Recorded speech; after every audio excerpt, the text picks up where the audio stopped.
Well, another championship for Titletown as the Boston Braves of Atlanta are World Series champions again. And now that the last obstacle has been cleared, the Braves can forever proudly remember the year they overcame significant loss, slayed the Atlanta narrative, and celebrated what might be the most satisfying World Series title in its franchise history.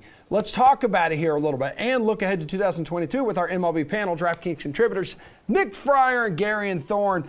Gare Bear, hoisting the trophy here for the first time since 1995, taking down the Astros in Game 6. I mean, they just annihilated them. Do you feel that they were the best team, or at least one of them this season, or was this more of lightning in a bottle? I mean, they were the best team in the playoffs, so that's all that really matters. Were they the best team throughout 2021? No. That was the Dodgers or the Giants or even the Astros, if we're being perfectly honest. I will say the Braves' expected win-loss record, much better than their actual win-loss record. People are going to harp on the, oh my God, a team with only 88 wins won the World Series. They were 94-68 by expected win-loss, which again, that's not real, but it does suggest that they played the regular season at a capability higher than an 88-win team. Like you said, they overcame massive amounts of injury. I think for the next 20 years at every trade deadline, every fan base of every team that's hovering around 500 is going to go, yeah, but remember when the Braves went out and got a bunch of like slightly above replacement level players to replace Ronald Acuna and then won the World Series? So that's going to be a really fun and really annoying discussion we'll get to have every single year. Look, I respect what they were able to do. Like I said, they were the best team in the playoffs. That's what matters, but they weren't the best team in baseball this season. That was some team that was either the Dodgers or the Giants. Okay, Friar, you believe the best team won here. Atlanta did overcome a boatload of injuries in nearly 4 months of 500 baseball. So look, when you talk about the fact that Acuna, of course, you lose him. Yep. I know it's not, basketball or football necessarily where like you lose your best player and then you have no shot. Clearly, the Braves proved that, but that's a pretty major obstacle to overcome. And I know Garion highlighted that already. But where I differ with Garion on this is, so the Giants and the Dodgers were the better teams in the regular season. But when we're talking about the best team winning, the best team ends up winning the World Series. I understand the regular season matters and all that stuff. I don't want to denounce that or anything, but the team that ends up winning the whole thing, to me, is the best team. So I'm not going to go and give the Dodgers credit when they couldn't, or the Giants for that matter, when they couldn't get out of the NLDS. I understand those two teams were too good to be facing off in the NLDS. But the Astros, great. Yeah, they had a great season and everything. But I still got to go with the Braves at the end of all. So I say the Braves are the best team. They won the whole damn thing. They overcame a huge loss. So I think that they deserve that title in addition to the World Series title that they got now.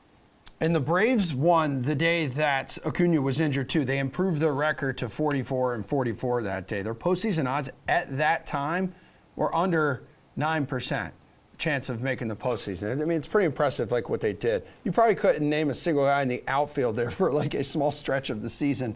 Jorge Soler, though, hey, everyone knows his name because he just won World Series MVP. He was plus 3,500 to win the award at the start of the series. Was he deserving of this in your mind, Nick, or would you have chosen someone else? That home run he hit last night still hasn't landed. No, I hit that thing to Mars, and I absolutely would have chosen him. I don't think anybody can say otherwise. I mean, when you look at the numbers, actually, before I go into the numbers, I do want to give one of our coworkers credit. Julian Edlow was on Soler. You don't have to do that. I know some people like to bash, Julian on here, Steve, and I'm, the opposite of that. I want to give him credit. I know he thought it was either going to be Jock or Soler, and he got Soler right on that one. So good for Jules. Anyways, though, when you look at what he did, of course, he started off the World Series with a home run. He essentially ended the Astros in Game 6 with just that 3-run home run alone. All total, he had 3 home runs, which led the series. He also had a double, one of 4 players to hit 300. I know we don't talk about batting average a lot when we're breaking down things, but when I look back on it, I do care about that a little bit. And then he tied Duvall for most RBIs in the series with 6 So I don't know how you can go with anybody else in this. I mean, Garion, could you go with anybody else? 6 RBIs, 3 homers, 6th player with 3 go-ahead taters in a single World Series here. Yeah, I mean, I think that's the key point. If you want to look beyond the surface statistics, which, I think that's fine if that's the way you want to solve these things. Look, he had an amazing series. His win probability added for this series was insanity. like when you compare it to every other player who took the field across those 6 games, it wasn't even close. He was essentially like 400% more important than any other player by that particular metric. That's how much a, go ahead home run can kind of change the perception of a player and a game. So yeah, Soler had to win this. I will give a quick shout out to Freddie Freeman, who had a 996 OPS in this series. Like, under most circumstances, when your best player performs like that, especially with the narrative, maybe it was his last game in Atlanta, like it would have been a fitting way to kind of wrap things up, although he did win MVP last season in the National League. So it's not like he's going home empty-handed with the World Series trophy as well. I will also give a quick shout out to Jules. Whoa. Just because it is incredible that someone who does not watch any baseball ever has now gotten 30-1 MVP World Series odds 2 of the last 4 years. It's stunning. It honestly is. All right, guys, we got the rest of the week here to talk about some future odds. We are running a little tight on time. So just tell me, as you look on the DraftKings Sportsbook, let's take a look at some long shots. You got an early long shot you like to win it all next year, Garion? I would say automatically the Rays 16-1. They are always undervalued. They are always a good team. It doesn't even matter who's on that 26-man roster. And also, not to sound too much like Steve Buchanan, Mariners at 40-1. Yeah. The Athletics have basically already said we're going full cheapo mode this year. That leaves just the Astros, really, in the American League West. I think the Mariners are actually going to spend some money this year. And if they bring in a big-time free agent addition in January or February, this number is going to be 25 or 30-1 before first pitch in April. So I would hop on it now if you have any faith in Jerry DiPoto to do anything this Yeah. week.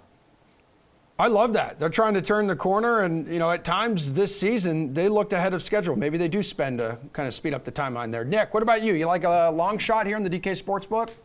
I was going to make a joke about the Mariners, actually, but I do agree with Garion that is, because I know Steve's all over Seattle and everything. But the other one for me is the Red Sox at 16-1 as well. I understand with the Rays, every year they seem to be in it no matter who's on their roster. But the Red Sox, too, where they tore things down, it seemed like when they got rid of Mookie Betts, as much as they still had talent there, it seemed like they were mailing it in, and they've kind of been ahead of schedule with Chaim Bloom. And, I know they sputtered out at the end against the Astros, but they weren't that far away from getting all the way. You're going to get Chris Sale back next year. You got to imagine that they're going to make some adjustments with that roster for the better, as much as you may lose a guy like Schwarber or someone. But I think that the Red Sox at 16-1 too, given how they surprised everybody this year and then were resilient, after they had some hiccups, significant hiccups throughout the season. And again, 16-1, I think that's a good pick as well.